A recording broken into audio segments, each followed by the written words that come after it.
ज्यों बुलावो त्यों नानक दास बोलै।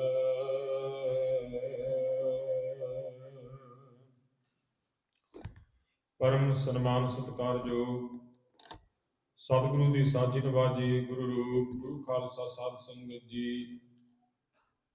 सतगुरु सच्चे पातशाह जी की बख्शी हुई गुरु फतेह की साझ प्राप्त करिए। वाहिगुरु जी का खालसा वाहिगुरु जी की फतेह।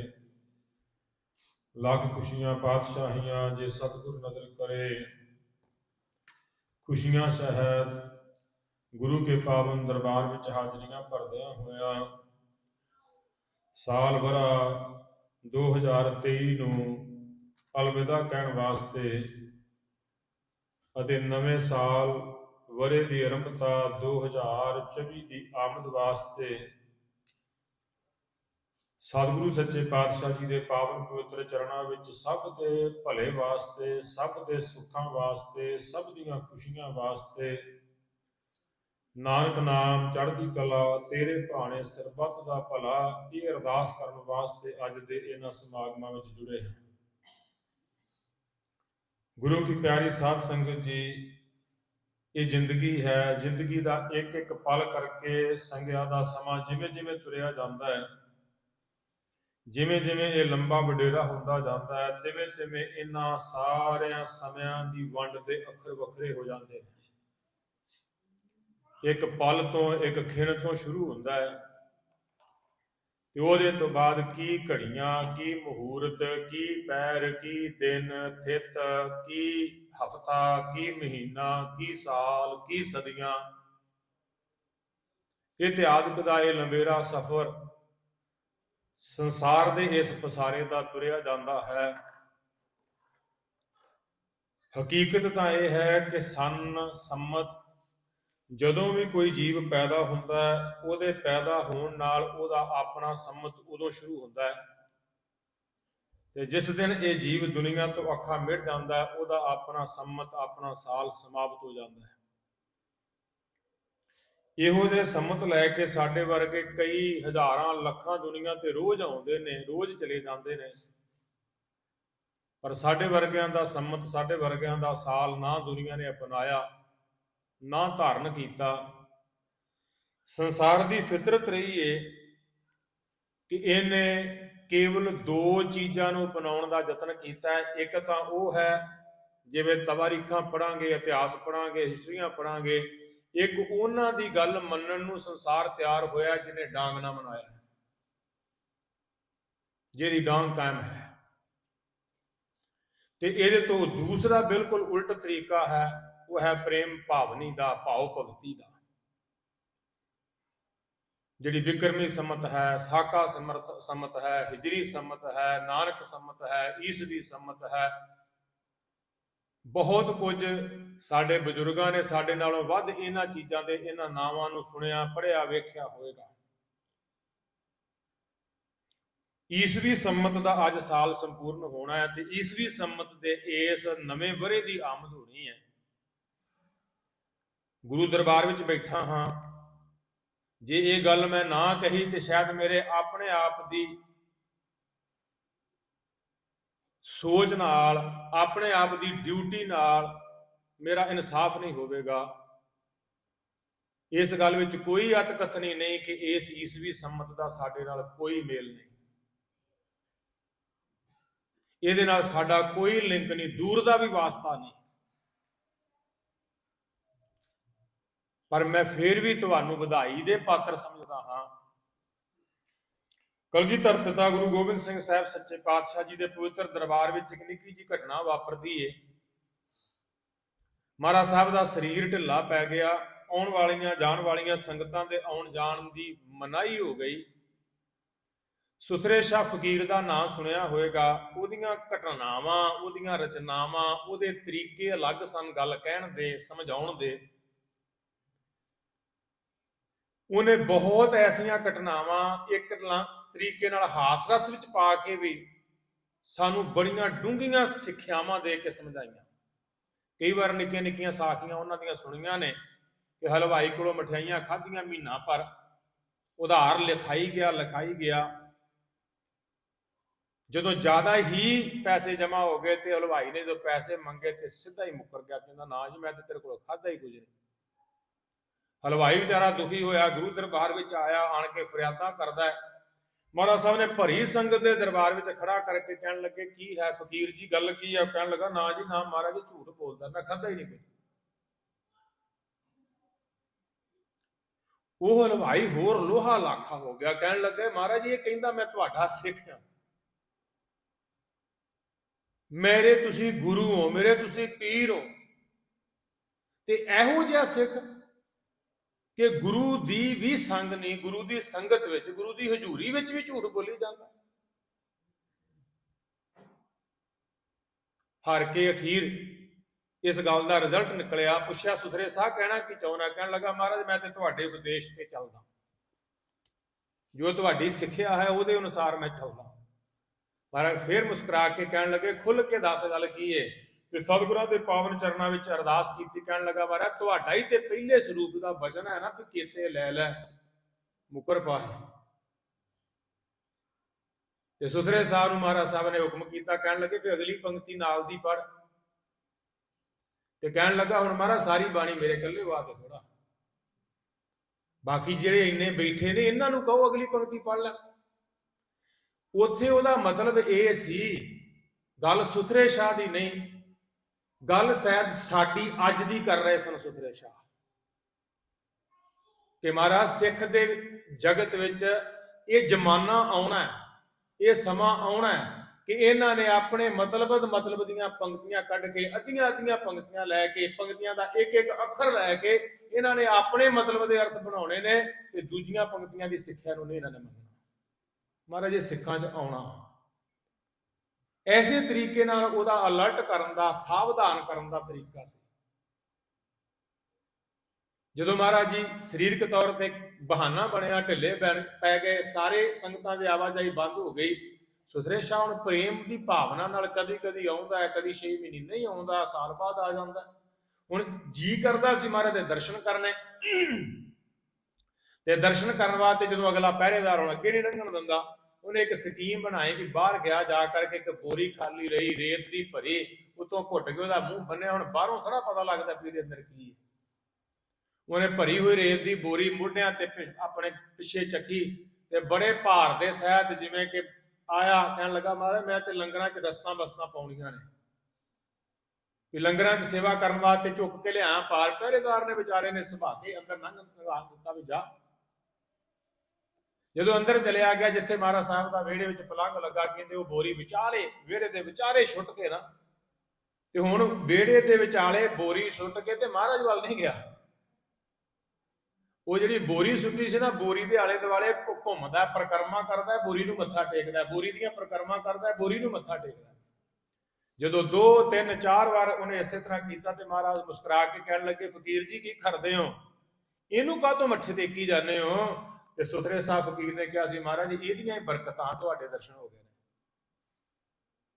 ਭਾਵ ਕਿ ਜੇ ਬੋਰੀ ਨਾ ਹੁੰਦੀ ਤੇ ਫਿਰ ਉਹ ਪਹਿਰੇਦਾਰ ਨਾਲ ਬਰਸ਼ਾ ਲੈ ਕੇ ਖੜਾ, ਉਹ ਲੰਘਣ ਨਹੀਂ ਸੀ ਦਿੰਦਾ ਹੁੰਦਾ।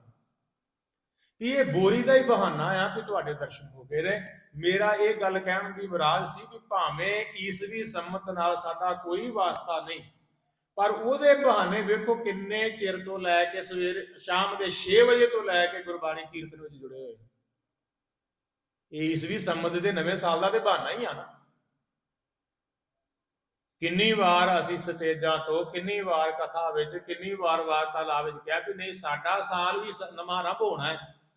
ਉਦੋਂ ਸਾਡੇ ਮਨ ਇਹ ਬਹਾਨੇ ਨੂੰ ਮੰਨਦੇ ਨਹੀਂ ਵੀ ਜਦੋਂ ਮਾਰਚ ਵਿੱਚ ਆ ਕੇ ਸਾਡਾ ਸਾਲ ਆਉਣਾ ਆਰੰਭ ਹੋਣਾ। ਪਰ ਇਸ ਸਾਲ ਦੇ ਆਰੰਭ ਦੇ ਵਿੱਚ ਸਾਡੇ ਮਨ ਦੀ ਇਹ ਧਰਵਾਸ ਬਣੀ ਹੋਈ ਹੈ, ਅਸੀਂ ਰਾਤ 12 ਵਜੇ ਤੱਕ ਜਾ ਕੇ ਵੀ ਗੁਰਬਾਣੀ ਸ਼ਬਦ ਕੀਰਤਨ ਵਿੱਚ ਜੁੜਨਾ ਹੈ। ਮੈਂ ਭਾਗਾਂ ਵਾਲੇ ਸਮਝਦਾ ਹਾਂ ਸਾਰੀਆਂ ਸੰਗਤਾਂ ਨੂੰ, ਜਿਨ੍ਹਾਂ ਨੇ ਕਿਸੇ ਵੀ ਬਹਾਨੇ ਗੁਰੂ ਚਰਨਾਂ ਵਿੱਚ ਆ ਕਰਕੇ ਸਤਿਗੁਰਾਂ ਦੇ ਪਵਿੱਤਰ ਬਾਣੀ ਦੇ ਜਸ ਨੂੰ ਸੁਣ ਕੇ, ਪੜ੍ਹ ਕੇ, ਗਾ ਕੇ, ਗੁਰੂ ਦੀਆਂ ਸੰਗਤਾਂ ਦੇ ਸੇਵਾ ਕਰਕੇ ਲਾਹਾ ਪ੍ਰਾਪਤ ਕੀਤਾ, ਭਾਗਾਂ ਵਾਲੇ ਨੇ। ਆਖਿਰ ਵਿੱਚ ਹੁਣੇ ਰਾਗੀ ਸਿੰਘਾਂ ਦੀ ਰਸਨਾ ਤੋਂ ਪੜ੍ਹਿਆ ਗਿਆ ਸ਼ਬਦ ਗਾਰੇ ਸਰਵਣ ਕਰ ਰਹੇ ਸੀ।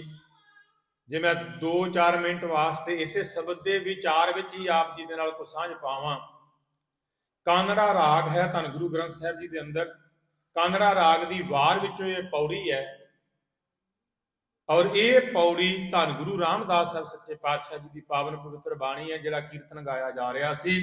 ਸਭ ਜੋਤ ਤੇਰੀ ਜਗ ਜੀਵਨਾ, ਤੂੰ ਘਟ ਘਟ ਹਰ ਰੰਗ ਰੰਗਨਾ।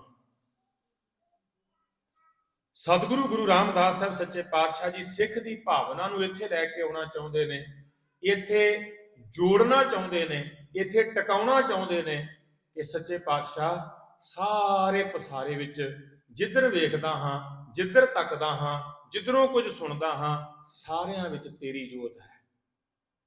ਇਹਦੇ ਦੋ ਅਰਥ ਕੀਤੇ ਜਾਂਦੇ ਨੇ। ਬਾਣੀ ਨੇ ਬੜੇ ਥਾਵਾਂ ਤੇ ਇਹ ਗੱਲ ਸਪਸ਼ਟ ਕੀਤੀ ਹੈ ਕਿ ਚੰਗਿਆਂ ਵਿੱਚ, ਮਾੜਿਆਂ ਵਿੱਚ, ਬੁਰਿਆਂ ਵਿੱਚ, ਭਰਿਆਂ ਵਿੱਚ, ਦਾਨੀਆਂ ਵਿੱਚ, ਡਾਕੂਆਂ ਵਿੱਚ, ਚੋਰਾਂ ਵਿੱਚ, ਸਾਰਿਆਂ ਦੇ ਵਿੱਚ ਰੱਬ ਦੀ ਜੋਤ ਹੈ। ਇਹਦੇ ਵਿੱਚ ਕੋਈ ਮੁਨਕਰ ਹੋਣ ਵਾਲੀ ਗੱਲ ਨਹੀਂ। ਪਰ ਸਾਨੂੰ ਤੁਹਾਨੂੰ ਨਹੀਂ ਦਿਸਦੀ। ਸਾਨੂੰ ਤੁਹਾਨੂੰ ਇੱਕ ਦੂਜੇ ਦੀ ਈਰਖਾ ਲੱਭਦੀ ਹੈ, ਸਾਨੂੰ ਇੱਕ ਦੂਜੇ ਦੀ ਵੈਰ ਭਾਵਨਾ ਲੱਭਦੀ ਹੈ। ਇਹਦੇ ਵਿੱਚ ਹੋਰ ਬੜੀਆਂ ਉਦਾਹਰਨਾਂ, ਬੜੇ ਪ੍ਰਮਾਣ ਬਾਣੀ ਵਿੱਚੋਂ ਵੀ ਲੱਭੇ, ਪੜ੍ਹੇ ਸੁਣੇ ਜਾ ਸਕਦੇ ਨੇ। ਉੱਥੇ ਕਈ ਤਰ੍ਹਾਂ ਦੀਆਂ ਐਸੀਆਂ ਪੰਕਤੀਆਂ ਆਉਂਦੀਆਂ ਨੇ ਕਿ ਮਹਾਰਾਜ ਸੱਚੇ ਪਾਤਸ਼ਾਹ ਕਹਿੰਦੇ ਇੱਕ ਸੀਸ ਮਹਿਲ ਹੈ, ਤੇ ਸੀਸ ਮਹਿਲ ਦੇ ਵਿੱਚ ਇੱਕ ਇਨਸਾਨ ਵੜਦਾ ਹੈ, ਤੇ ਉਸ ਸੀਸ ਮਹਿਲ ਦੇ ਵਿੱਚ ਇੱਕ ਬੰਦਾ ਵੜਿਆ, ਤੇ ਉਸ ਅੰਦਰ ਵੜੇ ਹੋਏ ਮਹਿਲ ਦੇ ਅਨੇਕਾਂ ਹੀ ਸ਼ੀਸ਼ੇ ਨੇ, ਵੱਖਰੇ ਵੱਖਰੇ ਸ਼ੀਸ਼ੇ ਨੇ।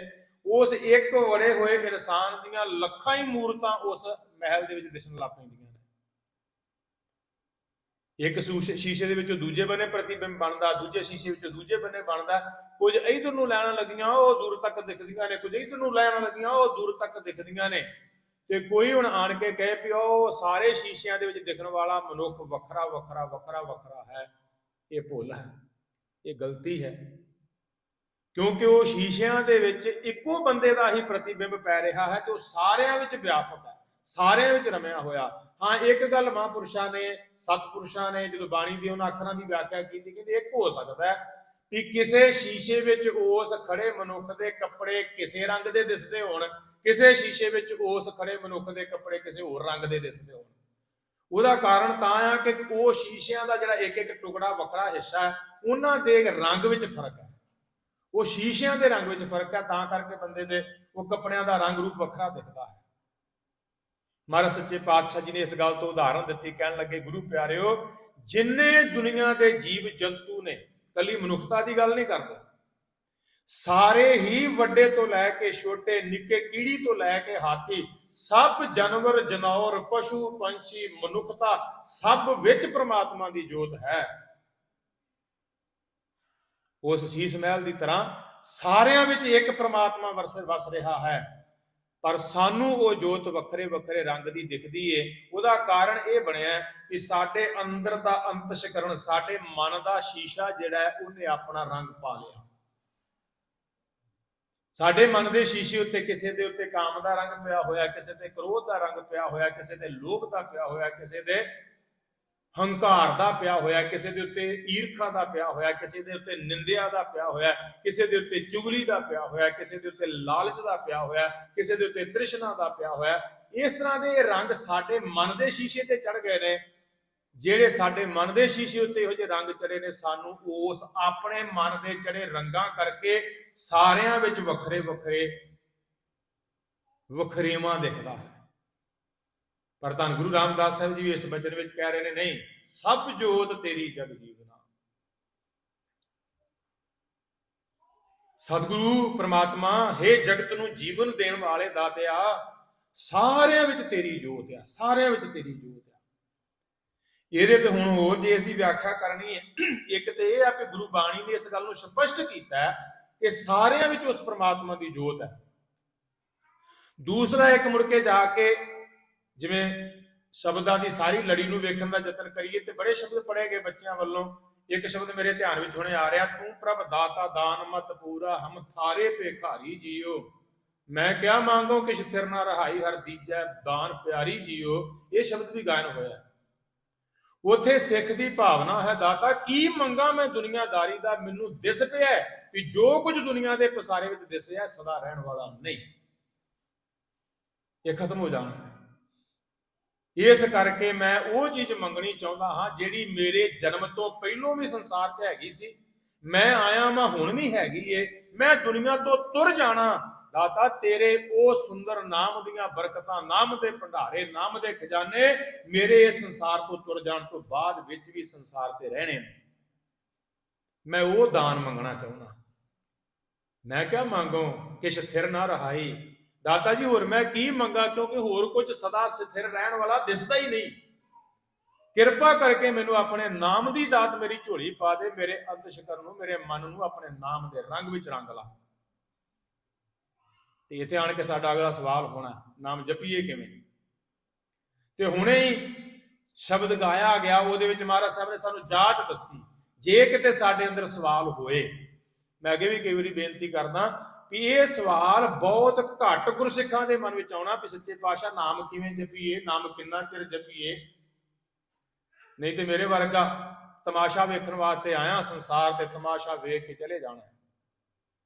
ਨਾਮ ਦੇ ਬੰਦਗੀ ਦੀ ਪ੍ਰੀਤ, ਬੰਦਗੀ ਦੀ ਭਾਵਨਾ ਸਾਰਿਆਂ ਦੇ ਅੰਦਰ ਪੈਦਾ ਨਹੀਂ ਹੋਣੀ, ਬਹੁਤ ਵਿਰਲੇ ਹੋਣਗੇ। ਮਾਰੀ ਬਾਣੀ ਨੇ ਫਰਮਾਨ ਕੀਤਾ ਵੀ ਹੈ ਨੇ ਵਿਰਲੇ ਨਾਹੀ ਘਣੇ, ਫੈਲ ਪਕੜ ਸੰਸਾਰ। ਮੇਰੇ ਵਰਗਾ ਫੈਲ ਪਕੜ ਬਹੁਤ ਹੈ ਸੰਸਾਰ ਤੇ, ਕੂੜਾ ਕਰਕਟ ਬਹੁਤ ਤੁਰਿਆ ਫਿਰਦਾ। ਪਰ ਪ੍ਰਮਾਤਮਾ ਦੇ ਨਾਮ ਦੀ ਬੰਦਗੀ ਦਾ ਰੰਗ ਮੰਗਣ ਵਾਲਾ ਕੋਈ ਵਿਰਲਾ ਗੁਰਮੁਖ ਪ੍ਰਮਾਤਮਾ ਦਾ ਪਿਆਰਾ ਹੈ। ਮਹਾਰਾਜ ਜੀ ਕਿਵੇਂ ਜਪੀਏ? ਤੇ ਫਿਰ ਹੁਣੇ ਇੱਕ ਸ਼ਬਦ ਸਰਵਣ ਕੀਤਾ, ਜੇ ਕਿਤੇ ਉਹ ਸ਼ਬਦ ਦੀਆਂ ਗਹਿਰਾਈਆਂ ਵਿੱਚ ਉਤਰੇ ਹੋਵੋ, ਰਾਮ ਜਪੋ ਜੀ ਐਸੇ ਐਸੇ, ਧਰੂ ਪ੍ਰਹਿਲਾਦ ਜਪਿਓ ਹਰ ਜੈਸੇ।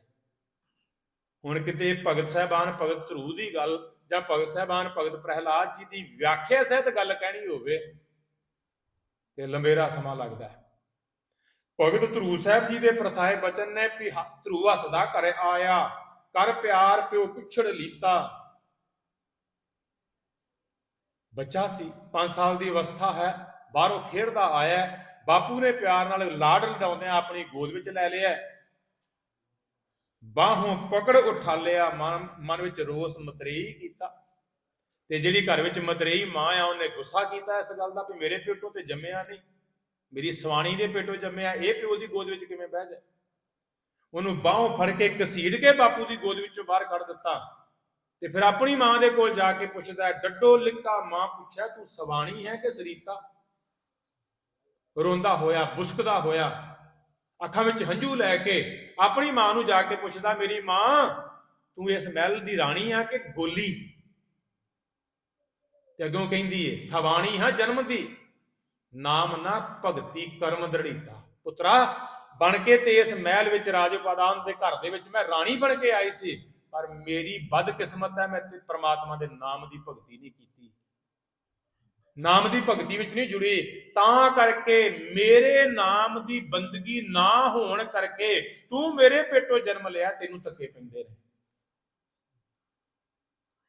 ਤੇ ਫਿਰ ਕਿਸ ਉਦਮ ਤੇ ਰਾਜ ਮਿਲੈ, ਸ਼ਤਰੂ ਤੇ ਸਭ ਹੋਵਨ ਮੀਤਾ। ਮਾਂ ਦੱਸ ਕੋਈ ਜੁਗਤੀ, ਕਿਹੜਾ ਤਰੀਕਾ ਹੈ ਜਿਹਦੇ ਨਾਲ ਮੈਂ ਇਹ ਰਾਜ ਭਾਗ ਦਾ ਮਾਲਕ ਵੀ ਬਣਾ, ਤੇ ਆ ਜਿਹੜੇ ਦੁਸ਼ਮਣ ਚਾਰ ਸਵੇਰੇ ਤੁਰੇ ਫਿਰਦੇ ਨੇ, ਇਹ ਸਾਰੇ ਮੇਰੇ ਮਿੱਤਰ ਬਣ ਜਾਣ। ਤੇ ਸੱਚੀ ਜਾਣਿਓ, ਜੇ ਮਾਂ ਉਹੋ ਜਿਹੀ ਹੁੰਦੀ ਨਾ ਕਲਯੁਗ ਵਾਲੀ, ਤੇ ਜਿਹੜੀ ਮਤਰੇਈ ਮਾਂ ਨੇ ਪਿਓ ਦੀ ਗੋਦ ਚੋਂ ਕੱਢਿਆ ਸੀ, ਉਹਦੀ ਕੁੱਖੋਂ ਵੀ ਇੱਕ ਨੇ ਜਨਮ ਲਿਆ ਸੀ, ਤੇ ਕਹਿ ਸਕਦੀ ਸੀ ਕਿ ਕੋਈ ਨਹੀਂ, ਘਰ ਦੇ ਵਿੱਚ ਹਨੇਰੇ ਸਨੇਰੇ ਕਿਤੇ ਦਾਲ ਲੱਗੀ ਤੇ ਗਲ ਘੁੱਟਦੀ, ਮਾਰ ਕੇ ਸਿਆਪਾ ਮਕਾਈ ਮਤਰੇ ਭਰਾ ਦਾ, ਫਿਰ ਕੌਣ ਆ ਤੇਰੇ ਹੱਕ ਦੇ ਵਿੱਚ ਆਉਣ ਵਾਲਾ? ਕੋਈ ਨਹੀਂ ਆਉਣ ਵਾਲਾ ਤੇਰੇ ਰਾਹ 'ਚ। ਪਰ ਮਾਂ ਨੇ ਅੱਗੇ ਕਿਹਾ ਸੀ, ਪਰਮੇਸ਼ਰ ਅਰਾਧੀ ਹੈ ਜਿੱਦੂ ਹੋਈ ਹੈ ਪਤਤ ਪੁਨੀਤਾ। ਪਰਮਾਤਮਾ ਦੀ ਆਰਾਧਨਾ ਕਰ, ਪਰਮਾਤਮਾ ਦੀ ਆਰਾਧਨਾ ਵਿੱਚੋਂ ਮਾਂ ਕੀ ਮਿਲੇਗਾ? ਤੇ ਮਾਂ ਨੇ ਕਿਹਾ ਸੀ, ਪੁੱਤਰਾ ਜੇ ਪਰਮੇਸ਼ਰ ਦੀ ਆਰਾਧਨਾ ਤੇਰੇ ਵੱਲੋਂ ਕੀਤੀ ਹੋਈ ਬੰਦਗੀ ਭਗਤੀ ਮੇਰੇ ਮਾਲਕ ਦੇ ਦਰ ਤੇ ਮਨਜ਼ੂਰ ਹੋ ਗਈ, ਤੇ ਜਿਨ੍ਹਾਂ ਦੀ ਭਗਤੀ ਮਨਜ਼ੂਰ ਹੋ ਗਈ ਉਹ ਪਾਪੀਆਂ ਤੋਂ ਪਵਿੱਤਰ ਹੋ ਜਾਂਦੇ ਨੇ, ਉਹਨਾਂ ਦੇ ਦੁਸ਼ਮਣ ਮਿੱਤਰ ਬਣ ਜਾਂਦੇ ਨੇ, ਉਹਨਾਂ ਦਾ ਜਮਾਨਾ ਪੈਰ ਚੱਟਦਾ, ਉਹਨਾਂ ਦੇ ਚਰਨਾਂ ਦੀ ਖਾਕ ਚੁੱਕ ਕੇ ਮੱਥੇ ਨੂੰ ਲਾਉਂਦਾ ਹੈ ਜਿਹੜੇ ਪਰਮੇਸ਼ਰ ਦੇ ਨਾਮ ਵਿੱਚ ਰੰਗੇ ਜਾਂਦੇ ਨੇ। ਤੇ ਭਗਤ 5 ਸਾਲ ਦੀ ਆਰਜੂ ਭਗਤ ਧਰੂ ਨੇ ਪਰਮੇਸ਼ਰ ਦੀ ਆਰਾਧਨਾ ਕੀਤੀ। ਦੂਸਰੇ ਪਾਸੇ ਭਗਤ ਪ੍ਰਹਿਲਾਦ ਸਾਹਿਬ ਵਾਲੇ ਆਈਏ ਤੇ ਉਹਦਾ ਦਾ ਜ਼ਿਕਰ ਆਉਂਦਾ ਹੈ, ਘਰ ਹਰਨਾਕਸ਼ ਦੈਂਤ ਤੇ ਦੈਂਤ ਦੇ ਕੱਲਰ ਭਗਤ ਕਵਲ ਪ੍ਰਹਿਲਾਦ। ਹਰਨਾਕਸ਼ ਭਗਤ ਹਰਨਾਕਸ਼ ਦੈਤ ਦਾ ਘਰ ਮਾਨੋ ਐਵੇਂ ਸੀ ਜਿਵੇਂ ਕਲਰ ਵਾਲੀ ਧਰਤੀ ਹੁੰਦੀ ਆ। ਕਲਰ ਵਾਲੀ ਧਰਤੀ ਬਜ਼ੁਰਗ ਸਮਝਦੇ ਹੋਣਗੇ, ਬੱਚਿਆਂ ਨੂੰ ਸ਼ਾਇਦ ਨਾ ਸਮਝ ਆਏ। ਕਲਰ ਉਸ ਮਿੱਟੀ ਨੂੰ ਕਿਹਾ ਜਾਂਦਾ ਜਿਹੜੀ ਮਿੱਟੀ ਵਿੱਚੋਂ ਕੁਝ ਵੀ, ਕੋਈ ਪੌਦਾ, ਕੋਈ ਬੂਟਾ ਨਾ ਪੈਦਾ ਹੋ ਸਕੇ। ਉਸ ਕਲਰ ਦੀ ਧਰਤੀ ਵਿੱਚ ਕੋਈ ਵੀ ਬੂਟਾ ਨਹੀਂ ਪੈਦਾ ਹੁੰਦਾ। ਪਰ ਉਹਦੇ ਤੋਂ ਬਾਅਦ ਜਿਹੜੇ ਕਵਲ ਦੀ ਗੱਲ ਕੀਤੀ, ਕਵਲ ਦਾ ਫੁੱਲ ਤੇ ਮਿੱਟੀ ਵਿੱਚ ਪੈਦਾ ਹੀ ਨਹੀਂ ਹੁੰਦਾ, ਉਹ ਤੇ ਪਾਣੀ 'ਚ ਚੱਕੜ 'ਚ ਪੈਦਾ ਹੁੰਦਾ ਹੈ। ਤੇ ਭਾਈ ਸਾਹਿਬ ਭਾਈ ਗੁਰਦਾਸ ਜੀ ਨੇ ਕਿਹਾ ਭਗਤ ਪ੍ਰਹਿਲਾਦ ਜੀ ਦਾ ਇਸ ਹਰਨਾਕਸ਼ ਦੇ ਘਰ ਵਿੱਚ ਪੈਦਾ ਹੋਣਾ ਮਾਨੋ ਐਵੇਂ ਆ ਜਿਵੇਂ ਕਲਰ ਦੀ ਧਰਤੀ ਵਿੱਚ ਕਵਲ ਪੈਦਾ ਹੋ ਗਿਆ ਹੋਵੇ। ਕਵਲ ਪੈਦਾ ਹੋ ਗਿਆ ਹੋਵੇ। ਬਹੁਤ ਅੱਗੇ ਵਿਆਖਿਆ ਹੈ। ਫਿਰ ਆਪਣੇ ਸਗੇ ਪਿਓ ਨੇ ਦੁਸ਼ਮਣੀਆਂ ਕੀਤੀਆਂ, ਇਥੋਂ ਤੱਕ ਕਿ ਆਪਣੇ ਪੁੱਤਰ ਪ੍ਰਹਿਲਾਦ ਨੂੰ ਮਰਵਾ ਕੇ ਖਤਮ ਕਰਨਾ, ਉਹਦੇ ਵਾਸਤੇ ਅੱਗ 'ਚ ਸੁੱਟਣਾ, ਪਾਣੀ 'ਚ ਸੁੱਟਣਾ, ਪੱਥਰਾਂ ਥੱਲੇ ਦੇਣਾ, ਬਹੁਤ ਕੁਝ ਕੀਤਾ। ਜਲ ਅਗਨੀ ਵਿੱਚ ਘੱਤਿਆ, ਜਲੈ ਨਾ ਡੁੱਬੈ ਗੁਰ ਪ੍ਰਸਾਦ। ਪਾਣੀ ਵਿੱਚ ਸੁੱਟਿਆ, ਅੱਗ ਵਿੱਚ ਸੁੱਟਿਆ, ਨਾ ਪਾਣੀ ਵਿੱਚ ਡੁੱਬਿਆ ਤੇ ਨਾ ਅੱਗ ਵਿੱਚ ਸੜਿਆ, ਗੁਰੂ ਦੀ ਕਿਰਪਾ ਨਾਲ, ਕਿਉਂਕਿ ਪ੍ਰਮਾਤਮਾ ਦਾ ਨਾਮ ਹਿਰਦੇ ਵਿੱਚ ਵਸ ਗਿਆ। ਸਤਿਗੁਰੂ ਜੀ ਨੇ ਭਗਤ ਰਸਨਾ ਦੁਆਰਾ ਇਹ ਬਚਨ ਸਾਡੇ ਮਨ ਦਾ ਸਵਾਲ ਬਣਾ ਕੇ ਕਿ ਮਹਾਰਾਜ ਜਪੀਏ ਕਿਵੇਂ, ਤੇ ਮਹਾਰਾਜ ਕਹਿੰਦੇ ਧਰੂ ਤੇ ਪ੍ਰਹਿਲਾਦ ਵਾਂਗ ਜਪ। ਕਿਉਂਕਿ ਜੇ ਭਗਤ ਧਰੂ ਵਾਂਗ ਤੇਰੀ ਮਾਂ ਸਵਾਣੀ ਬਣ ਕੇ, ਦਾਨੀ ਬਣ ਕੇ, ਸਿਆਣੀ ਬਣ ਕੇ ਤੈਨੂੰ ਇਸ ਪ੍ਰਮਾਤਮਾ ਦੇ ਨਾਮ ਦੀ ਭਾਵ ਭਗਤੀ ਦੀ ਸਿੱਖਿਆ ਦੇਵੇ, ਤੇਰਾ ਸਾਥ ਨਿਭਾਵੇ, ਤੇ ਉਸ ਮਾਂ ਦੀਆਂ ਅਸੀਸਾਂ ਲੈ ਕੇ ਜਪੀ। ਤੇ ਜੇ ਘਰ ਵਿੱਚ ਪਿਓ ਪ੍ਰਹਿਲਾਦ ਭਗਤ ਦੇ ਪਿਓ ਵਾਂਗ ਤੈਨੂੰ ਪਾਣੀ ਵਿੱਚ ਡੋਬ ਕੇ ਮਾਰਨਾ ਚਾਹੇ, ਅੱਗ ਵਿੱਚ ਸਾੜਨਾ ਚਾਹੇ, ਪੱਥਰਾਂ ਥੱਲੇ ਦੇ ਦੇਣਾ ਚਾਹੇ, ਵੀ ਨਾਮ ਨਾ ਜਪ, ਛੱਡੀ ਨਾ, ਛੱਡੀ ਨਾ। ਪਰਮਾਤਮਾ ਦੇ ਨਾਮ ਦੀ ਆਰਾਧਨਾ ਕਰਨ ਦੀ ਯੁਕਤੀ ਹੈ। ਸੋ ਇਸ ਰੂਪ ਦੇ ਵਿੱਚ ਸਤਿਗੁਰੂ ਸੱਚੇ ਪਾਤਸ਼ਾਹ ਜੀ ਕਹਿੰਦੇ ਨੇ ਉਹ ਨਾਮ ਜਿਨ੍ਹਾਂ ਨੇ ਜਪਿਆ ਹੈ ਉਹਨਾਂ ਨੂੰ ਜਰਰੇ ਜਰਰੇ ਵਿੱਚੋਂ ਪਰਮੇਸ਼ਰ ਦੀ ਉਹ ਜੋਤ, ਜਿਹਦੀ ਗੱਲ ਧੰਨ ਗੁਰੂ ਰਾਮਦਾਸ ਸਾਹਿਬ ਜੀ ਕਰ ਰਹੇ ਨੇ, ਸਭ ਜੋਤ ਤੇਰੀ ਜਗ ਜੀਵਨਾ, ਉਹਨਾਂ ਨੂੰ ਉਹ ਜੋਤ ਦਿਖ ਪੈਂਦੀ ਹੈ। ਉਹਨਾਂ ਨੂੰ ਉਸ ਜੋਤ ਦੇ ਦਰਸ਼ਨ ਹੋ ਜਾਂਦੇ ਨੇ। ਉਹ ਜਾਨਵਰਾਂ ਵਿੱਚੋਂ ਵੀ, ਪਸ਼ੂਆਂ ਵਿੱਚੋਂ ਵੀ, ਉਹਨਾਂ ਪਸ਼ੂਆਂ ਜਾਨਵਰਾਂ ਦੀਆਂ ਆਵਾਜ਼ਾਂ ਵਿੱਚੋਂ ਵੀ ਪਰਮੇਸ਼ਰ ਦਾ ਨਾਮ ਸੁਣਦੇ ਨੇ। ਜੋ ਬੋਲਤ ਹੈ ਮ੍ਰਿਗ ਮੀਨ ਪੰਖੇਰੂ, ਸੋ ਬਿਨ ਹਰ ਜਾਪਤ ਹੈ ਨਹੀਂ ਹੋਰ। ਤਰਤ ਆਕਾਸ਼ ਪਤਾਲ ਹੈ ਮੇਰੀ ਜਿੰਦੜੀਏ, ਸਭ ਹਰ ਹਰ ਨਾਮ ਧਿਆਵੈ ਰਾਮ। ਕਹਿੰਦੇ ਉਹਨਾਂ ਨੂੰ ਧਰਤੀ, ਮਿੱਟੀ ਵੀ, ਆਕਾਸ਼ ਵੀ, ਪੌਣ ਵੀ, ਹਵਾ ਵੀ, ਰੁੱਖ ਵੀ, ਸਾਰੇ ਹੀ ਪਰਮੇਸ਼ਰ ਦਾ ਨਾਮ ਧਿਆਉਂਦੇ ਹੀ ਦਿਸਦੇ ਸੁਣਦੇ ਨੇ। ਉਹਨਾਂ ਨੂੰ ਉਹ ਜੋਤ ਦਿਸ ਪਈ, ਉਹ ਜੋਤ ਦਾ ਪ੍ਰਕਾਸ਼ ਹੋ ਗਿਆ। ਤੇ ਮਹਾਰਾਜ ਸੱਚੇ ਪਾਤਸ਼ਾਹ ਦੇ ਚਰਨਾਂ ਵਿੱਚ ਹੋਰ ਪੁੱਛਿਆ, ਮਹਾਰਾਜ ਉਹਦੀ ਵਡਿਆਈ ਵਾਸਤੇ ਹੋਰ ਕੀ ਕਹਿਣਾ ਚਾਹੋਗੇ? ਕਹਿੰਦੇ ਸਭ ਧਿਆਵੇ ਤੁਧ ਮੇਰੇ ਪ੍ਰੀਤਮਾ, ਤੂੰ ਸਤ ਸਤ ਪੁਰਖ ਨਿਰੰਜਨ। ਦਾਤਾ ਜੀ ਮੈਨੂੰ ਨਹੀਂ ਸਮਝ ਲੱਗਦੀ, ਪਰ ਸਾਰੇ ਹੀ ਤੈਨੂੰ ਧਿਆਉਂਦੇ ਨੇ, ਸਾਰੇ ਹੀ ਤੈਨੂੰ ਧਿਆਉਂਦੇ ਨੇ। ਗਾਵੇ ਤੋਹਨੋ ਪੌਣ ਪਾਣੀ ਬੈਸੰਤਰ, ਗਾਵੇ ਰਾਜਾ ਧਰਮ ਦੁਆਰੇ, ਗਾਵੇ ਚਿੱਤ ਗੁਪਤ ਲਿਖ ਜਾਣੇਗਾ, ਲਿਖ ਲਿਖ ਧਰਮ ਵਿਚਾਰੇ, ਗਾਵੇ ਈਸ਼ਰ ਬ੍ਰਹਮਾ ਦੇਵੀ ਸੋਹਣੇ ਸਦਾ ਸਵਾਰੇ, ਗਾਵੇ ਇੰਦ ਇਦਾਸਨ ਬੈਠੇ ਦੇਵਤਿਆ ਦਰ ਨਾਲੇ, ਗਾਵੇ ਸਿੱਧ ਸਮਾਧੀ ਅੰਦਰ, ਗਾਵਨ ਸਾਧ ਵਿਚਾਰੇ। ਉਹ ਸਾਰੀ ਵਿਆਖਿਆ ਹੀ ਹੈ, ਗਾਉਂਦੇ ਨੇ ਉਹ ਸਾਰੇ, ਗਾ ਰਹੇ ਨੇ ਉਸ ਨੂੰ। ਉਹ ਪਰਮੇਸ਼ਰ ਦੇ ਪਿਆਰਿਆਂ ਨੂੰ ਦਿਸ ਪਾਏ। ਸ੍ਰੀ ਜਪਜੀ ਸਾਹਿਬ ਜੀ ਦੀ ਬਾਣੀ ਵਿੱਚ ਜਦੋਂ ਖੰਡਾਂ ਦੀ ਵਿਆਖਿਆ ਆਈ, ਉਥੇ ਧਰਮਖੰਡ ਦੀ ਗੱਲ ਚੱਲੀ, ਤੇ ਧਰਮਖੰਡ ਦੀ ਗੱਲ ਦੀ ਵਿਆਖਿਆ ਕਰਦਿਆਂ ਸਤਿਪੁਰਸ਼ਾਂ ਨੇ ਵਿਆਖਿਆ ਕੀਤੀ ਏ, ਜਿੱਥੇ ਆ ਨਾ ਕੇਤੇ ਬ੍ਰਹਮੇ ਘਾਰਤ ਘੜੀਏ, ਰੂਪ ਰੰਗ ਕੇ ਵੇਸ।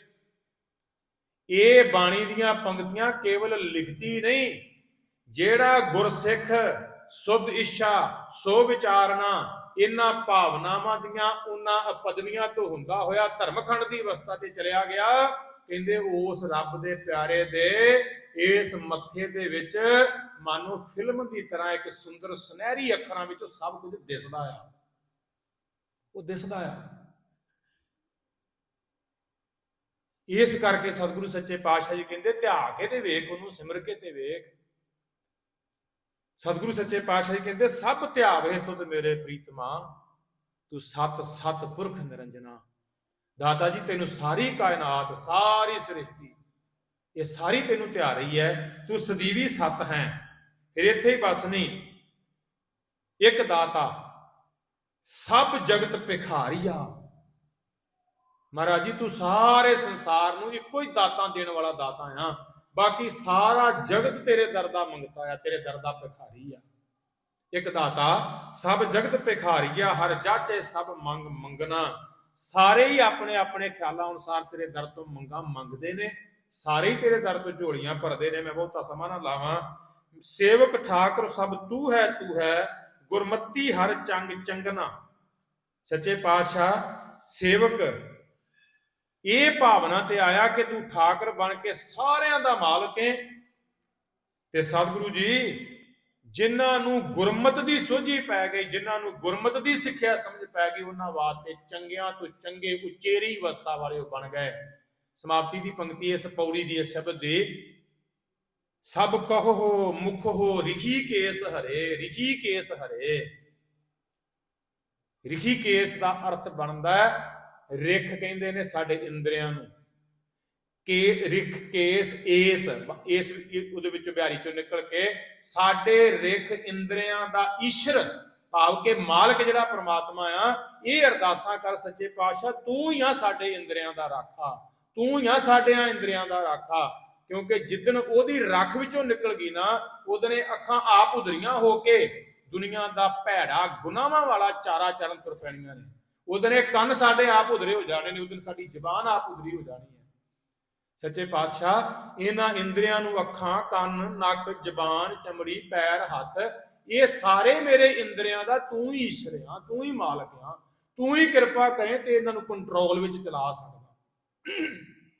जिदन ये कंट्रोल विच चलण सिख गए, उदन ते वो रसना भी धनता दे योग हो गई, वो नेत्र भी धनता दे योग हो गए। बाणी विच बड़े फरमान आउंदे ने इन्हां गल्लां दे। लेकिन जिदन ये आप हुदरी होके चली, जिदन इन्हें गुरु की गल नहीं मनी, जिदन इस जबान ने गुरु तो पासे होकर के निंदिया गाली गलोच वाले भैरे बोल बोलने चाहे, जिदन इन्हें गुरु तो बाहरी होकर के गुरु के दसे हुए मान मर्यादा के असूलों के भोजना तो होके बाहर इन्हें अपनी मन मर्जी के भोजन खाण के स्वादां विच लगना कीता, रजना इन्हें कदी नहीं। बाणी का फैसला है, स्वाद जिन्ने मर्जी भी ला लो पर इन्हें कदे तृप्त नहीं जे होना। पर जे ये दुनिया दे रसां कसां दे स्वादां च लगी हुई है, परमेश्वर के नाम का स्वाद इनू आया ही नहीं, जां ये आउणा लैना चाहुंदी ही नहीं, जां ये नेत्र गुरु के दीदार करने ही नहीं चाहते, नाम रस के आनंद वालियां उन्हां आत्मा रब के प्यारां दे दर्शन ही नहीं करना चाहते, कन उस परमेश्वर का जस सुनना ही नहीं चाहते, ते फिर सच्ची जानियो मैं तुहाडे वास्ते नहीं कह रहा, मैं तो अपने वास्ते कह रहा भी जिदन मेरे कान इस रूप में चले गए भी वो जस नहीं सुनना चाहते रब का, जिदन अखां इस रूप में चले गई भी वो रब की बंदगी करने वालियां दे दर्शन नहीं करनियां चाहदियां, जिदन जबान इस रब दे चल गई दुनिया के रसां च जाके इन्नी भुल गई, उन्होंने रब के नाम का रस भुल गया, ਉਹਦੇ वास्ते फिर गुरु ग्रंथ साहब धन गुरु अर्जन देव साहब जी कहते हैं नैन ना देखे साध से नैन बेहालिया। दाता ਜਿਹੜਿਆਂ ਨੇਤਰਾਂ ਨਾਲ गुरु के दर्शन करने का चाह नहीं ना हैगा, उन्होंने नेत्रां चों उन्होंने नेत्रां की निगाह खोला। नैन ना देखे साध से नैन बेहालिया, करण ना सुनही नाद करण मुंद घालिया। दाता ਜਿਹੜੇ ਕੰਨਾਂ ਨਾਲ परमेश्वर का जस सुनने का चाह नहीं ना, उन्हां ਕੰਨਾਂ 'ਚ ਤੇ ਛਿੱਕੇ ਢਾਲ ਕੇ ਪਾ ਦੇ ਤੇ ਕੰਨਾਂ ਦੀ ਸੁਣ ਸ਼ਕਤੀ ਖੋਲਾ। नैन ना देखे साध से नैन बेहालिया, करण ना सुनही नाद करण मुंद घालिया। रसना जपै ना नाम तिल तिल कर कटिया। ये अर्थ करने की लोड़ नहीं, सारिਆਂ ਨੂੰ समझ आ गई है कि ਜਿਹੜੀ रसना परमेश्वर के नाम के जाप सिमरन विच नहीं जुड़ती, उन्होंने टुकड़े टुकड़े करके कट दे। रसना जपै ना नाम तिल तिल कर कटिया, हर हां जब बिसरै गोबिंद राय दिनों दिन घटिया। मनुख समझदा मैं दुनिया के बिजनेस करके कारोबार करके काम व्यवहार करके पता नहीं किन्नियां तरक्कियां कर लिया, मैं बड़ा वाधा पा लिया, महाराज कहते जिदन रसना परमेश्वर के नाम तो टुट गई, तैनू खिन खिन पल पल घाटा ही घाटा आया, घाटा ही घाटा आया, तेरी जिंदगी का नुकसान ही नुकसान आ, नफा नहीं हो सकता। अज बैठे आप काहदे वास्ते आ कि ईसवी संमत का 2023 साल आप संपूर्ण करके जाना ते 24 नूं आमद कहनी है। जिन्हां देशां 'च बैठे हैं ना, उन्हां देशां विच ये पेपर वर्क आदक सब कासे की कीमत आ, वैल्यू आ। आप सारे जानते हैं भी इत्थे ਸਾਡੀਆਂ ਕੀਤੀਆਂ ਹੋਈਆਂ ਸਾਰੇ ਸਾਲ ਦੀਆਂ ਕਮਾਈਆਂ, ਜੋ ਤੁਸੀਂ ਮਿਹਨਤਾਂ ਮਸ਼ੱਕਤਾਂ ਕੀਤੀਆਂ, ਬਿਜ਼ਨਸ ਕੀਤਾ, ਜੌਬਾਂ ਕੀਤੀਆਂ, ਤੇ 14 ਅਪ੍ਰੈਲ ਤੋਂ ਪਹਿਲੋਂ ਤੁਹਾਨੂੰ 31 ਦਸੰਬਰ ਦੇ ਪਿਛਲੇ ਸਾਲ ਦਾ ਲੇਖਾ ਜੋਖਾ ਟੈਕਸ ਦੇ ਰੂਪ ਵਿੱਚ ਕਲੀਅਰ ਕਰਨਾ ਪੈਣਾ। ਤੇ ਕੀ ਖਟਿਆ, ਕੀ ਗਵਾਇਆ, ਕੀ ਐਰਕੀ ਵਾਧਾ ਹੋਇਆ, ਕੀ ਘਾਟਾ ਹੋਇਆ, ਜਿੰਨਾ ਵਾਧਾ ਘਾਟਾ ਹੋਇਆ ਉਹਦਾ ਮੁੜ ਕੇ ਟੈਕਸ ਦੇਣਾ ਪੈਣਾ। ਦੁਨੀਆਦਾਰੀ ਦੇ ਜੀਵਨ ਨੂੰ ਚਲਾਉਣ ਵਾਸਤੇ ਇਹਨਾਂ ਚੀਜ਼ਾਂ ਦੇ ਅਸੀਂ ਮੁਕਰਰ ਹਾਂ, ਅਸੀਂ ਧਾਰਨੀ ਹਾਂ, ਪਰ ਸੱਚੀ ਜਾਣਿਓ ਜਿਹੜੇ ਪਰਮੇਸ਼ਰ ਨੇ ਸਾਰੀ ਕਾਇਨਾਤ ਸਾਰੇ ਸੰਸਾਰ ਦਾ ਦੇਸ਼ ਚਲਾਇਆ ਹੋਇਆ, ਉਸ ਪਰਮੇਸ਼ਰ ਦੇ ਅੱਗੇ ਕਦੇ ਆਪਣੇ ਜੀਵਨ ਦੀ ਆਪਣੇ ਸਾਲ ਦੀ ਕੋਈ ਤਰੀਕ ਰੱਖੀ ਹੈ ਆਪਾਂ ਕਿ ਸਾਲ ਦੇ ਜਨਵਰੀ ਮਹੀਨੇ ਵਿੱਚ, ਫਰਵਰੀ ਮਹੀਨੇ ਵਿੱਚ, ਦਸੰਬਰ ਮਹੀਨੇ ਵਿੱਚ ਜਾਂ ਨਵੰਬਰ ਮਹੀਨੇ ਵਿੱਚ ਕਿਹੜੇ ਮਹੀਨੇ ਵਿੱਚ ਜਾ ਕੇ ਮੈਂ ਆਪਣੇ ਗੁਰੂ ਦੇ ਚਰਨਾਂ 'ਚ ਅਰਦਾਸਾਂ ਕਰਨੀਆਂ, ਸੱਚੇ ਪਾਤਸ਼ਾਹ ਮੈਂ ਪਿਛਲੇ ਸਾਲ 'ਚ ਗੁਨਾਹ ਬੜੇ ਕੀਤੇ ਆ, ਮੈਂ ਪਾਪ ਬੜੇ ਕੀਤੇ ਆ, ਮੈਂ ਅੱਖਾਂ ਨਾਲ ਬੁਰੇ ਸਰੂਪ ਬੜੇ ਤੱਕੇ ਆ, ਮੈਂ ਜ਼ਬਾਨ ਨਾਲ ਨਿੰਦਿਆ ਬੜੀ ਕੀਤੀ ਆ, ਮੈਂ ਮਨ ਦੀ ਭਾਵਨਾ ਨਾਲ ਲੋਕਾਂ ਨਾਲ ਈਰਖਾ ਬੜੀ ਕੀਤੀ ਆ। ਸੱਚੇ ਪਾਤਸ਼ਾਹ ਮੈਂ ਪਿਛਲਾ ਸਾਰਾ ਕੁਝ ਟੈਕਸ ਕਲੀਅਰ ਕਰਨਾ ਚਾਹੁੰਦਾ, ਮੈਂ ਲੋਖਾ ਜੋਖਾ ਕਲੀਅਰ ਕਰਨਾ ਚਾਹੁੰਦਾ। ਸੱਚੀ ਜਾਣਿਓ ਗੁਰੂ ਕੀ ਪਿਆਰੀ ਸਾਧ ਸੰਗਤ ਜੀ, ਜਿੱਦਣ ਸਾਨੂੰ ਇਹੋ ਜੀ ਆਦਤ ਪੈ ਜਾਏਗੀ ਨਾ ਕਿ ਇਹਨਾਂ ਨਵਿਆਂ ਸਾਲਾਂ ਦੇ ਰੂਪ ਦੇ ਵਿੱਚ ਅਸੀਂ ਵੀ ਆਪਣੀ ਜ਼ਿੰਦਗੀ ਦਾ ਕੋਈ ਦਿਨ ਮੁਕੱਰਰ ਕਰ ਲਈਏ ਕਿ ਉਸ ਦਿਨ ਅਸੀਂ ਕਹੀਏ ਮਹਾਰਾਜ ਪਿਛਲੇ ਸਾਲ ਦਾ ਲੇਖਾ ਜੋਖਾ ਮੈਂ ਮੁਕਾਉਣਾ ਚਾਹੁੰਦਾ, ਅੱਜ ਤੋਂ ਮਹਾਰਾਜ ਸੱਚੇ ਪਾਤਸ਼ਾਹ ਮੈਂ ਅਗਲੇ ਸਾਲ ਦਾ ਲੇਖਾ ਨਵਾਂ ਸ਼ੁਰੂ ਕਰਨਾ ਚਾਹੁੰਦਾ। ਤੇ ਉੱਥੇ ਆ ਕਰਕੇ ਫਿਰ ਦੁਨੀਆ ਦੀ ਈਰਖਾ, ਦੁਨੀਆ ਦੀ ਨਿੰਦਿਆ, ਦੁਨੀਆ ਦੀ ਚੁਗਲੀ, ਦੁਨੀਆ ਦੀ ਵੈਰ, ਇਹ ਸਭ ਕੁਝ ਦੀ ਭਾਵਨਾ ਨੂੰ ਮਿਟਾਇਆ ਜਾਣਾ ਹੈ। ਜਿਹੜੀ ਤਰੀਕ ਹੈ 1 ਜਨਵਰੀ ਉਹ ਤਾਂ ਸਿਆਹੀ ਨਾਲ ਲਿਖੀ ਹੋਈ ਸਾਨੂੰ ਦਿਸਦੀ ਏ, ਤੇ ਜਿਹੜਾ ਗੁਰੂ ਗ੍ਰੰਥ ਸਾਹਿਬ ਜੀ ਦੀ 10ਵੇਂ ਪਾਤਸ਼ਾਹ ਜੀ ਦੀ ਬਾਣੀ ਦਾ ਉਪਦੇਸ਼ ਸਾਨੂੰ ਇਸ ਮਨੁੱਖ ਜ਼ਿੰਦਗੀ ਨੂੰ ਸਵਾਰਨ ਵਾਸਤੇ ਦਿੱਤਾ ਹੋਇਆ, ਉਹ ਸਾਨੂੰ ਦਿਸਣੋਂ ਵੀ ਤੇ ਉਹ ਸਾਨੂੰ ਸੁਣਨੋਂ ਵੀ ਭੁੱਲ ਗਿਆ। ਇਸ ਕਰਕੇ ਸ਼ਾਇਦ ਮੈਂ ਆਪਣੇ ਤਰੀਕੇ ਨਾਲ ਕੁਝ ਕਿਸੇ ਇਮੋਸ਼ਨ ਵਿੱਚ ਰੁੜ ਗਿਆ, ਪਰ ਬੇਨਤੀ ਇਹ ਹੈ ਕਿ ਨਵੇਂ ਸਾਲ ਦੀ ਆਮਦ, ਨਵੇਂ ਸਾਲ ਦੀਆਂ ਖੁਸ਼ੀਆਂ ਸਾਡੇ ਜੀਵਨ ਵਿੱਚ ਖੁਸ਼ੀਆਂ ਉਦੋਂ ਹੀ ਲੈ ਕੇ ਆਉਣਗੀਆਂ ਜਿੱਦਣ ਅਸੀਂ ਆਪਣੇ ਆਪ ਦੇ ਜੀਵਨ ਦਾ ਲੇਖਾ ਜੋਖਾ ਗੁਰੂ ਨੂੰ ਦੱਸ ਕੇ ਕਹਿਣ ਜੋਗੇ ਹੋ ਜਾਵਾਂਗੇ। ਬੜਾ ਔਖਾ ਆ। 5ਵੇਂ ਪਾਤਸ਼ਾਹ ਜੀ ਦੇ ਪਾਵਨ ਚਰਨਾਂ ਵਿੱਚ ਇੱਕ ਸਿੱਖ ਆਇਆ, ਜਿਵੇਂ ਕਿਤੇ ਉਹ ਸਾਰੀ ਇਤਿਹਾਸ ਦੀ ਕਥਾ ਸੁਣੀ ਹੈ ਤੇ ਉਹ ਸਾਰੇ ਸਿੱਖਾਂ ਦੀ ਸਟੋਰੀਆਂ ਨੇ, ਸਾਰੇ ਸਿੱਖਾਂ ਦਾ ਇਤਿਹਾਸ ਹੈ ਕਿ ਕਿਤਨਾ ਕਿਵੇਂ ਸਿੱਖ ਆਉਂਦੇ ਸੀ ਮਹਾਰਾਜ ਦੇ ਚਰਨਾਂ ਵਿੱਚ ਸਿੱਖੀ ਦੀ ਮੰਗ ਕਰਦੇ ਸੀ। ਬੜੀ ਡਿਟੇਲ ਹੈ, ਬੜਾ ਵਿਸਥਾਰ ਹੈ, ਪਰ ਮੈਂ ਇੱਕ ਦੀ ਜਿਹੜੀ ਗੱਲ ਦੀ ਜ਼ਿਕਰ ਕਰਨ ਲੱਗਾ, ਉਹ ਮਹਾਰਾਜ ਸਾਹਿਬ ਦੇ ਚਰਨਾਂ ਵਿੱਚ ਆਏ 2 ਸਿੱਖ ਤੇ ਆਣ ਕੇ ਬੇਨਤੀ ਕੀਤੀ ਜੀ ਸਾਡਾ ਆ ਨਾ, ਕਿਰਪਾ ਕਰੋ ਸਾਨੂੰ ਵੀ ਸਿੱਖੀ ਦਿਓ। ਤੇ ਮਹਾਰਾਜ ਸੱਚੇ ਪਾਤਸ਼ਾਹ ਜੀ ਅੱਗਿਓਂ ਹੱਸ ਕੇ ਕਹਿਣ ਲੱਗੇ ਕੰਮ ਕੀ ਕਰਦੇ ਹੋ। ਤੇ ਸੱਚੀ ਜਾਣਿਓ ਕਿੰਨੀਆਂ ਸੰਗਤਾਂ ਬੈਠੀਆਂ ਹੋਣਗੀਆਂ ਗੁਰੂ ਦੇ ਦਰਬਾਰ ਵਿੱਚ, ਉਹਨਾਂ ਸਿੱਖਾਂ ਨੇ ਸੰਕੋਚ ਨਹੀਂ ਕੀਤਾ, ਉਹਨਾਂ ਨੇ ਗੁਰੂ ਦੇ ਹੁਕਮ ਦੀ ਪਾਲਣਾ ਕਰਕੇ ਬੜੇ ਨਿਚੱਕ ਹੋ ਕੇ ਕਿਹਾ ਮਹਾਰਾਜ ਚੋਰੀ, ਮਹਾਰਾਜ ਅਸੀਂ ਚੋਰੀ ਕਰਦੇ ਹਾਂ, ਚੋਰੀ ਕਰਕੇ ਆਪਣੇ ਪਰਿਵਾਰ ਦੀ ਉਪਜੀਵਕਾ ਚਲਾਉਂਦੇ ਹਾਂ।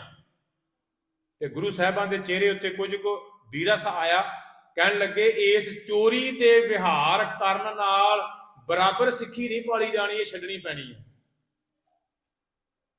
ਉਹਨਾਂ ਸਿੱਖਾਂ ਨੇ ਆਪਣੀ ਇੱਕ ਅਸਮਰੱਥਾ ਦਿਖਾਈ, ਕਹਿਣ ਲੱਗੇ ਨਹੀਂ ਮਹਾਰਾਜ ਇਹ ਤੇ ਔਖਾ, ਹੁਣ ਮਹਾਰਾਜ ਦੇ ਹੱਥ ਜੁਗਤੀ ਵੀ ਹੈ ਨਾ, ਉਹ ਕਹਿਣ ਲੱਗੇ ਮਹਾਰਾਜ ਇਹ ਔਖਾ ਆ, ਚੋਰੀ ਛੱਡੀ ਨਹੀਂ ਜਾਣੀ, ਕਿਉਂਕਿ ਚੋਰੀ ਦੀ ਜਦੋਂ ਆਮਦਨ ਆਉਂਦੀ ਹੈ ਉਹਦੇ ਨਾਲ ਸਾਡੇ ਪਰਿਵਾਰ ਦਾ ਗੁਜ਼ਾਰਾ ਹੁੰਦਾ, ਮੈਂ ਪਰਿਵਾਰ ਦੇ ਬੱਚਿਆਂ ਨੂੰ ਰੋਟੀ ਖਵਾਉਣੇ ਆ, ਮੈਂ ਪਰਿਵਾਰ ਕਿਵੇਂ ਪਾਲੂ।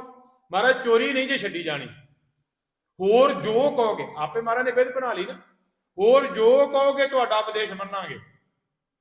ਤੇ ਮਹਾਰਾਜ ਸਾਹਿਬ ਨੇ ਅੱਗੇ ਬਚਨ ਕੀਤਾ, ਕਹਿਣ ਲੱਗੇ ਫਿਰ ਚੰਗਾ ਚੋਰੀ ਨਾ ਛੱਡਿਓ, ਚੋਰੀ ਕਰੋ, ਪਰ ਜਿੱਦਣ ਚੋਰੀ ਕਰਕੇ ਆਏ ਸ਼ਾਮ ਨੂੰ ਜਾਂ ਅਗਲੀ ਸਵੇਰ ਨੂੰ ਜਿੱਥੇ ਧਾਰਮਿਕ ਅਸਥਾਨ ਤੇ ਸੰਗਤ ਜੁੜਦੀ ਹੈ ਉਸ ਸੰਗਤ ਵਿੱਚ ਆਣ ਕੇ ਦੱਸਣਾ ਆ ਕਿ ਮਹਾਰਾਜ ਕੱਲ ਅਸੀਂ ਆਹ ਚੋਰੀ ਕੀਤੀ ਆ।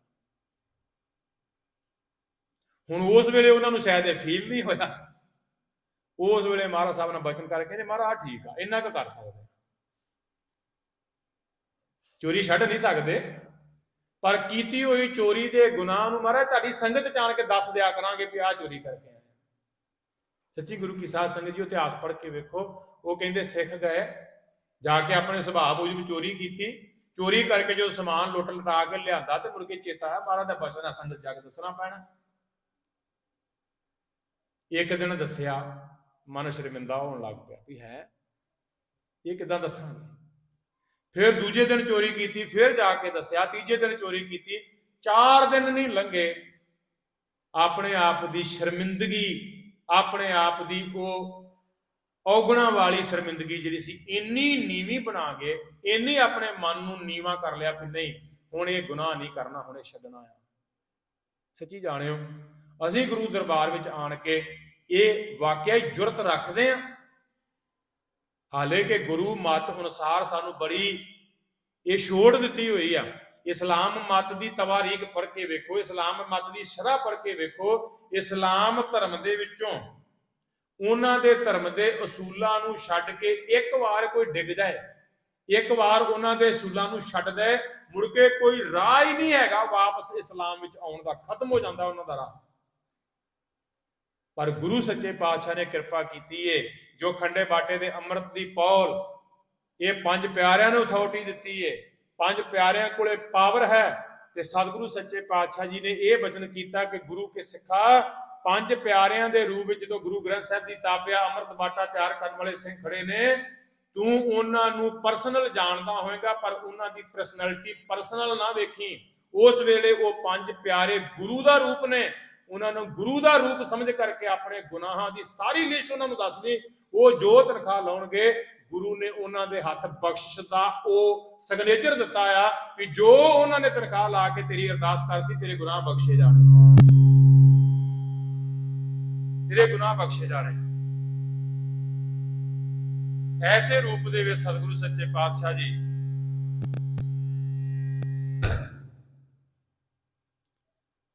एक विलखण सिद्धांत गुरमत का सानू दे के गए हैं, जिदा भावें चलो गुनाह तो गुनाह ही है, पर सतगुरु सच्चे पातशाह ने सिद्धांत दिता है कि जे तेरे कोलों कोई इहो जिहा गुनाह हो गया तो वापस मुड़ के अपने गुनाह की माफी मांग के फिर इस धर्म में दाखिल हो सकता है, धर्म दे विच एंटर हो सकता है।